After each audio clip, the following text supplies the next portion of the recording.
How are you? Welcome to الكرامة News Service, and we start our top stories for today with current and latest affairs in Libya.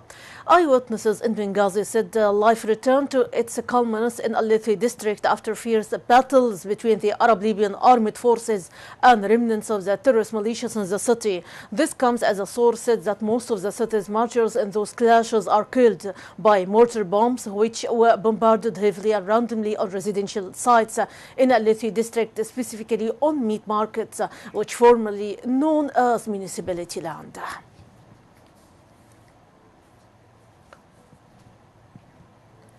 A military source of battalion number 204 tanks of armed forces denied media reports saying that there is a lack of ammunition in the battalion.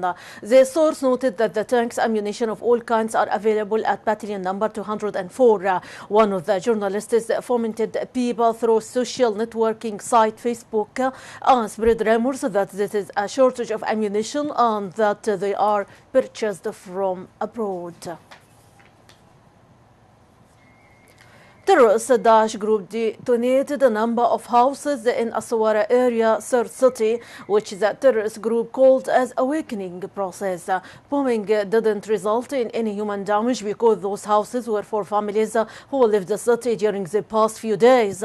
Terrorist Daesh group organized military performances using its heavily armed cars to impose its control over the city and its people. And still Libya, the Libyan General Consulate in Tunisia called on the nationals coming to Tunisia to be keen on carrying out a number of procedures and security arrangements in order to avoid any obstacles. The consulate stressed in an alert published on its official Facebook page the necessity of inspecting those who travel to Tunisia via land crossings before entering the Tunisian territory and ensuring that travel bags are free of any prohibited material or pellets, in addition to the need to permit any kind of currency carried out by the passengers. And about the fifth draft, special representatives of the Secretary General in Libya, Bernardino Leon, held a number of meetings with a group of participants in the political dialogue in the Moroccan city of Khairat. The meeting, including representatives of municipal council for each of Misrata, Sabha, Zlatan, Tripoli, the center, and Mislata. Leon also noted that the meetings discussed means of supporting the political dialogue. The participants expressed their belief in the importance of providing clear guarantees for dialogue parties on some of the items contained in the agreement. Leon also called on all parties to look forward to formulation of a shared future and to strengthen cooperation, reconciliation, and national unity. Libya's UN Permanent Representative Ibrahim Dabashi says that the UN Security Council is scheduled to meet on the 15th of this month to listen to the UN envoy to Libya, Bernardino Leon. Dabashi noted that in the case of non-signing of the peace agreement on national reconciliation in the Moroccan city of Khairat, the Council will inform of the reasons. Moreover, he noted that the UN Security Council previously stressed in several statements that it is preparing to impose sanctions on individuals and entities that hinder the agreement. Abraq International Airport in eastern Libya resumed its air flights again after they stopped nearly 24 hours due to an attack on a citizen's passport office at the airport. The head of the passport department at the airport, Lieutenant Munir Al-Hiram, said that the work normally returned to Abraq Airport, adding that the first African Airways flights departed from the airport at 4 o'clock today to Burj Al Arab Airport in Alexandria, Egypt. Saudi-led airstrikes and heavily shelling between warring factions shook several cities in Yemen today. That coalition said today that the Yemeni government had not asked it to pause, according to a news flash on Saudi-owned Arabia TV.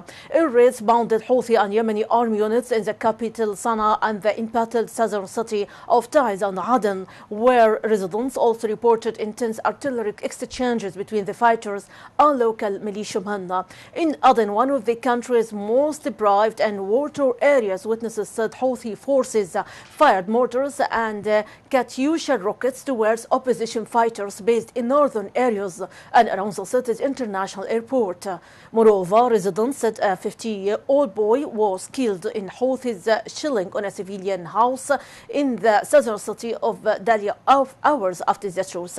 Bombing by the Arab Alliance and fighting have killed more than 3,000 people since March 26. And now about Daesh crisis. The Syrian army said it was closing in on Daesh militants in control of Palmyra in a major offensive to recapture the city of ruins from the insurgents. Syria state news agency said Syrian warplanes targeting extremist Daesh groups near Shar oil field and Palmyra and gate terrorists in Bayrat. The agency added this led to huge losses to terrorist Daesh fighters and equipment. Footage released by the Syrian army showed tanks and artillery shelling of distant targets in the largely desert terrain as well as warplanes attacking. In the last few days, the army has intensified its air bombardment of the central Syrian city, also known as Tadmor, and the heaviest such raid since it was seized by the terrorist group last May. The army said in the last days it had taken Nazhaya and Tel Al-Marmala on the outskirts of the city and hilltops about 10 kilometers from the center. The city of 15,000 people is the site of some of the world's most extensive and best-preserved ancient Roman ruins. Extremist Daesh group is fighting the Kurdish YPG militia along the northern border with Turkey and the Syrian military around the Hasaka city to the east. The United States said this week it had intensified an aerial campaign against terrorist Daesh group in Syria with a wave of strikes in and around Raqqa city, the de facto capital of the militant self-declared caliphate in parts of Syria and Iraq. And now to Egypt. At least one person has been killed after an explosion in front of the Italian consulate in Cairo. State media reported at least one person is dead and two others wounded after a blast in front of the Italian consulate in Cairo this morning. Egypt's media said initial investigations showed that a bomb had been placed underneath a car and was detonated remotely. No one has claimed responsibility for the attack. The explosion happened early in the morning on a weekend during the Muslim holy fasting month of Ramadan, a time of day when there is little traffic. Witnesses said the explosion caused massive destruction to the building and that the blast could be heard in the nearby neighborhoods. 2 weeks ago, a car bomb killed the country's top public prosecutor. And now to Iran. U.S. Secretary of State John Kerry today arrived for talks in Vienna as Iran, the United States, and other major powers struggled to break a deadlock in nuclear talks that held up a potentially historic deal. The agreement would bring sanctions relief for Tehran in exchange for curbs on its atomic program. Tehran and the six powers have given themselves until Monday, July 13, to reach a nuclear agreement, the third extension in 2 weeks, as the Iranian delegation accused the West of throwing out new stumbling blocks to Adia.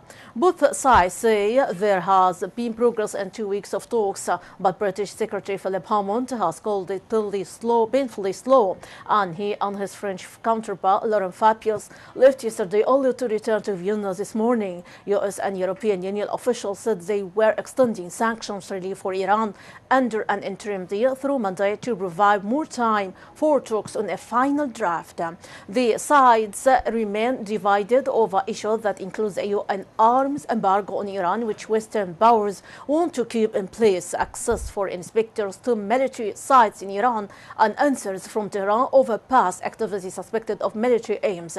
Iran's Foreign Minister Mohammad Javad Zarif said a deal was unlikely to be reached on Friday, and negotiators would probably spend the weekend in Vienna. He sought to blame the West for the impasse.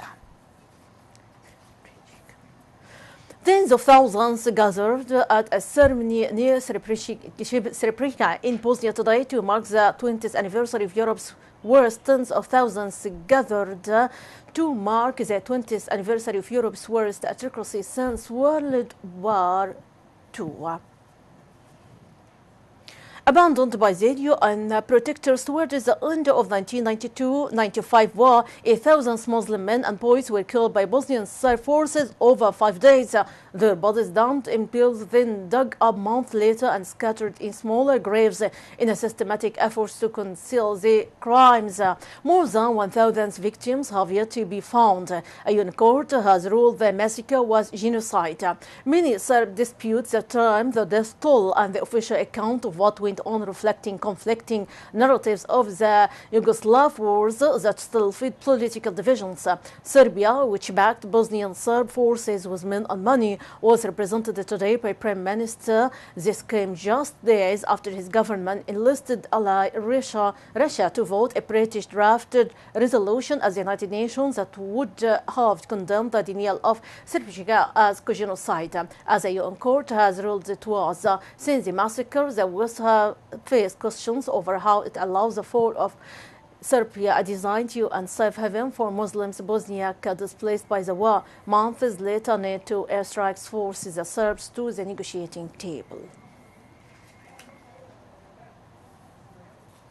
And finally to Indonesia. Indonesian authorities reopened the main airport on the popular resort island of Bali today after its closure yesterday due to a volcanic eruption on nearby Java Island, an airport official said. The airport's general manager said, "We have reopened since 10 a.m. local time. Flights have resumed. Mount Rang in the East Java has been erupted for nearly a week, forcing several airports in the region to close and causing widespread flight disruption yesterday.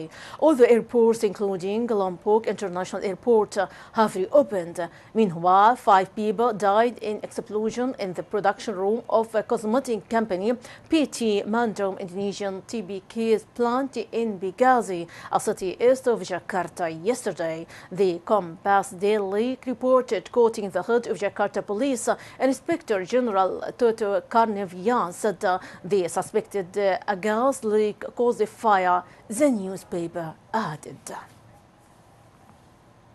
My audience, that is the wrap-up of our top stories for today. For much more, you can check our website, www.watanalkarama.tv. Thanks for being with us. See you next time. My greeting, Rانيا البليدي.